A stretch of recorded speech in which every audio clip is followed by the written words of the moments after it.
අද මම ඔයාලට පෙන්වන්න හදන්නේ කොහොමද සැලඩ් එකක් හදාගන්නේ කියලා. කවුරුත් දන්නවා සැලඩ් කියන්නේ ඊටාම පෝෂ්‍යදායී ආහාරයක් අපිට අපේ ඇඟ බර අඩු කරගන්න පුළුවන් විදිහේ. ඉතින් මේ තියෙන්නේ මම අද පාවිච්චි කරන එළවලු ටික මේ සැලඩ් එක හදාගන්න ප්‍රධාන වශයෙන්ම ලෙටිස්. ඔයගලන්ට කැමති ලෙටිස් වර්ගයක්, ඒ කියන්නේ සලාද කොළ වර්ගයක් පාවිච්චි කරන්න පුළුවන්. සැලඩ් එකේ ප්‍රධාන අංගයක් තමයි ප්‍රෝටීන්. අද මම ප්‍රෝටීන් වෙනුවට එකතු කරගන්නේ බිත්තර. ඕගොල්ලන් කැමති නම් ඒ වෙනුවට කැමති මස් වර්ගයක්, සී ෆුඩ් එකක්, එහෙම නැත්නම් වෙජිටේරියන් නම් කඩල ටිකක් වගේ එකතු කරගන්න පුළුවන්. ඉතින් අපි මුලින්ම බිත්තර දෙකක් තඹ ගන්නවා. මොකද මම මේ සැලඩ් එක දෙන්නෙක්ට තමයි හදන්නේ. බිත්තර තැඹෙන අතරේ ඉතින් අපි එළවලු ටික හොදලා ප්‍රෙප් කරගමු.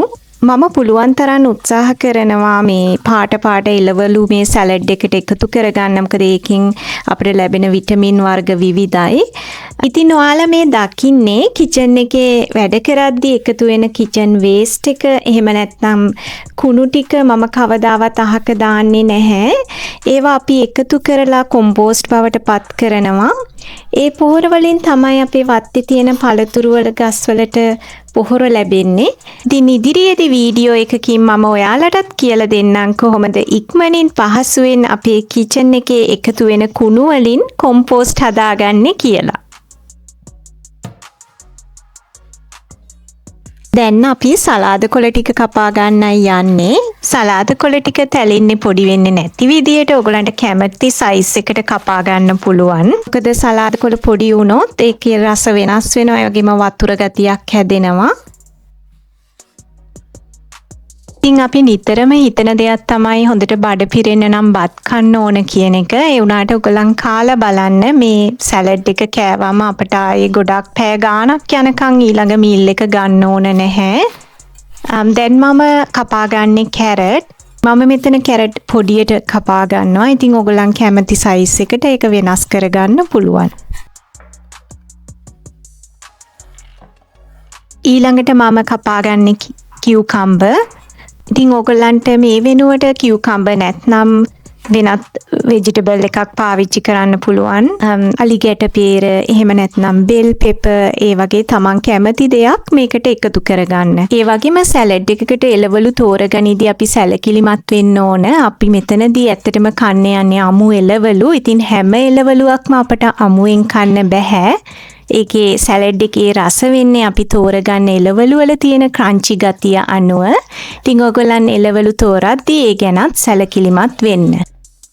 දැන් මම දාන්නේ තක්කාලි. කාලි වල මැද තියෙන ඇටවලට ඔයගොල්ලන් කැමති නැත්නම් මෙතන දියර ගතිය වැඩි නම් අපිට ඒ ටික අයින් කරලත් එකතු කරන්න පුළුවන්. හැබැයි ඉතින් අපි කොහොමත් මේකට සැලඩ් ඩ්‍රෙසින් එක දාද්දි දියර ගතියක් ඇති වෙන හින්දා මම ඇටත් එක්කම එකතු කරනවා. ඊළඟට මම මේ එකතු කරන්නේ ලූණු ටිකක්. ලූණු කියන්නේ කොලජන් බහුල ආහාරයක්. ඉතින් අපට අමුවෙන් ලූණු කන ලැබෙන අවස්ථාවක් මේක. ඉතින් මම සැලඩ් හදද්දී අනිවාර්යයෙන්ම ලූණු ටිකක් එකතු කරනවා.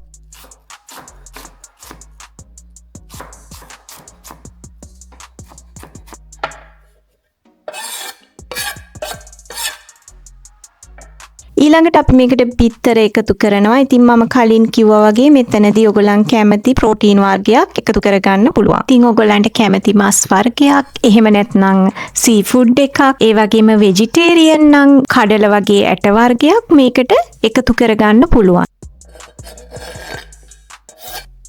ඊළඟට මේ සැලඩ් එකේ ප්‍රධානම දේ තමයි සැලඩ් ඩ්‍රෙසින් එක. මොකද අපි කවුරුත් දන්නවා මේ වෙජිටබල් නිකම්ම කනකොට අපිට කන්න ආහාර රුචිය ඇති වෙන්නේ නැහැ. ඉතින් සැලඩ් ඩ්‍රෙසින් එකෙන් කරන්නේ ඒකට නියම රසයක් එකතු කරන එක. දැන් මම මෙතන පාවිච්චි කරනවා මයොනස් සෝස්. මයොනස් වෙනුවට මම අද ගන්නේ අයෝලි සෝස් එක. ඒ වුණාට ඔයගොල්ලන් කැමති දෙයක් ඒකට පාවිච්චි කරන්න පුළුවන්. මම සුදු ලූණු ටිකක් ඇඩ් කරා. සුදු ලූණු ස්වල්පයක් අපිට අමුවෙන් කනවා නම් තමයි අපි කොලෙස්ටරෝල් වලට ගොඩක් ගුණදායක. ඉතින් සැලඩ් කියන්නේ හොඳ අවස්ථාවක් අපිට අමුවෙන් සුදු ලූණි පොඩ්ඩක් කන්න. දැන් මම එකතු කරන්න යන්නේ දෙහිස්ම ටිකක්. ඉතින් මේක ෆ්‍රෙෂ් දෙහි එකතු කරන්න පුළුවන් නම් හොඳයි. විටමින් C බහුල නිසා දෙහිම වෙන්න අවශ්‍ය නැහැ. ඔයගලන්ට කඩා ගන්න පුළුවන් නම් නාරං ගෙඩියක්, ඒ වගේ ඇඹුල ඉස්ම තියෙන ඕනම දෙයක් පාවිච්චි කරන්න පුළුවන්. ඊළඟට මම extra virgin olive oil චුට්ටකුත් මේකට එකතු කරනවා. එතනින් අපිට කෑම එකේ මේ දේ එකතු කරගන්න පුළුවන්. ඊළඟට මම එකතු කරගන්න යන්නේ ගම්මිරිස් කුඩු සහ ලුණු. ඉතින් ගම්මිරිස් කියන්නේ අපේ සෙම අසනීප වලට ගොඩක් හොඳ ඖෂධයක්. ඒ හින්දා මේකට ඔයගලන් කැමති තරමට ගම්මිරිස් එකතු කරගන්න. ලුණු එකතු කරද්දී පුළුවන් නම් අයඩීන් මිශ්‍ර ලුණු එකතු කරගන්න. මොකද මේක අපි අමුයෙන් කන දෙයක් නිසා අපිට අයඩීන් ලබා ගන්න හොඳ අවස්ථාවක්. විශේෂයෙන්ම අයඩීන් ඌනතාවයෙන් පෙළෙන කෙනෙක්ට නම් ඉතින් සැලඩ් කද්දී අයඩීන් මිශ්‍ර ලුණු එකතු කරගන්න එක ගොඩක් හොඳයි. දැන් ඉතින් අපි සැලඩ් ඩ්‍රෙසින් එක එකතු කරලා ඉවරයි. ඊළඟට තියෙන්නේ මේක හොඳට මික්ස් කරගන්න. ඉතින් මික්ස් කරනවා කියලා අපි ගොඩක් තදින් මේක කවලම් කරන්නේ නැහැ. එළවලු ටික පොඩි නොවන විදියට හරිම සැහැල්ලුවෙන් මේක කවලම් කරගන්න ඕන. කාට හරි මේකට කාබෝහයිඩ්‍රේට් ඇඩ් කරගන්න කැමති නම් පාන් පෙත්තක් හොඳට ටෝස්ට් කරලා පොඩි කෑලි වලට කපලා මේකට ඇඩ් කරගන්න පුළුවන්. එහෙම නැත්නම් ඔයගලන් ක්‍රැකර් එකක් මේකට එකතු කරගන්නත් පුළුවන්. ඉතින් මේ ඔයගලන්ට තියෙන්නේ අපේ සැලඩ් එක. ඉතින් දැන් අපි සැලඩ් එක හදලා සානයි. ඉතින් ඔයගලන්ට පේනවා මේක ගොඩක් හෙල්දි කෑම වේලක්. try කරලා බලන්න ඔයගලන්ට වෙනස තේරෙයි. ඉතින් ආයෙත් අලුත් රෙසිපි එකකින් ඉක්මනින් ඔයගලන් හමු වෙන්න එන්නම්.